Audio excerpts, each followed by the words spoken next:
तमिलनाडु की राजनीति में सरकार तो बन गई, लेकिन सियासी तूफान अब भी थमने का नाम नहीं ले रहा। थलापति विजय की टीवीके को कांग्रेस का समर्थन मिला, सरकार बन गई, लेकिन इसके बाद इंडिया गठबंधन के भीतर घमासान मच गया। डीएमके ने इसे विश्वासघात बताया तो अब कांग्रेस के दिग्गज नेता पी चिदम्बरम ने बड़ा दावा कर दिया है। चलिए अब जानते हैं टीवीके को समर्थन देने से पहले दोनों पार्टियों में क्या घमासान चल रहा था। क्या गठबंधन के सहयोगियों को इसकी जानकारी दी गई थी? तो इस पूरे राजनीतिक ड्रामे को आसान भाषा में समझते हैं। आप देख रहे हैं एबीपी लाइव और मैं साइमा परवीन।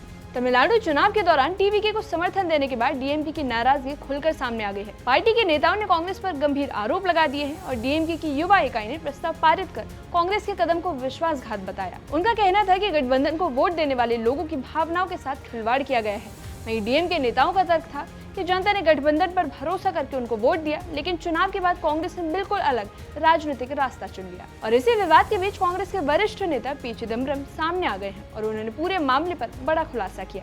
चिदम्बरम ने दावा किया कि टीवीके को समर्थन देने का फैसला कोई अचानक लिया गया कदम नहीं था।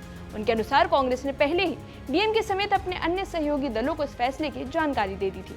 उन्होंने कहा कि सीपीआई, वीसीके और आईयूएमएल जैसे सहयोगियों को इसकी सूचना दी गई थी। चिदम्बरम का कहना था कि अंतर सिर्फ इतना था कि कांग्रेस ने घोषणा सहयोगियों से एक दिन पहले कर ली थी। और अब सवाल यह है कि कांग्रेस ने आखिर टीवीके को समर्थन क्यों दिया। चिदम्बरम के मुताबिक इसके पीछे मुख्य कारण पॉलिटिकल इंस्टेबिलिटी थी। उन्होंने कहा कि अगर टीवीके बहुमत साबित नहीं कर पाती है तो राज्य में दोबारा चुनाव की नौबत आ सकती थी और कांग्रेस और उसके सहयोगी दल नहीं चाहते थे कि जनता को फिर से चुनावी प्रक्रिया से गुजरना पड़े। उनका मानना था कि राज्य को स्थिर सरकार मिलनी चाहिए और इसलिए उन्होंने टीवीके को समर्थन देने का फैसला किया ताकि सरकार बन सके और राजनीतिक अनिश्चितता खत्म हो जाए। वहीं तमिलनाडु विधानसभा चुनाव के नतीजों ने राज्य की राजनीति को पूरी तरह बदल दिया। अभिनेता से नेता बने थलापति विजय की पार्टी टीवीके सबसे बड़ी पार्टी बनकर उभरी। टीवीके को 108 सीटें मिली, लेकिन सरकार बनाने के लिए 118 सीटों का जादुई आंकड़ा जरूरी था। यानी विजय की पार्टी बहुमत से सिर्फ 10 सीट पीछे थी और ऐसे में पूरे राज्य की नजर इस बात पर टिक गई थी कि आखिर कौन सी पार्टी विजय का साथ देगी और तमिलनाडु की सत्ता की चाबी किसके हाथ में आएगी। और यहीं से शुरू हुआ नया राजनीतिक समीकरण।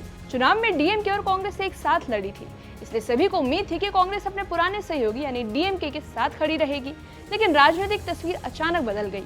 कांग्रेस ने अपने 5 विधायकों का समर्थन टीवीके को दे दिया और इसके बाद वीसीके, सीपीआई और सीपीएम जैसे दल भी विजय के समर्थन में आ गए। इन दलों के समर्थन से टीवीके ने बहुमत का आंकड़ा पार कर लिया और सरकार बनाने का दावा पेश कर दिया और यही फैसला बाद में इंडिया गठबंधन के भीतर सबसे बड़े विवाद की वजह बन गया। अब ऐसे में कांग्रेस का दावा है कि उसके सहयोगियों को भरोसे में लिया गया था, जबकि डीएमके अभी से राजनीतिक धोखा मान रही है और यही वजह है कि सरकार बनने के बाद भी विवाद खत्म नहीं हुआ। अब ये मामला सिर्फ समर्थन देने का नहीं बल्कि इंडिया गठबंधन के भीतर भरोसे और तालमेल का सवाल बन गया है। अब आने वाले दिनों में ये देखना होगा कि कांग्रेस और डीएमके के रिश्तों पर इस विवाद का कितना असर पड़ता है।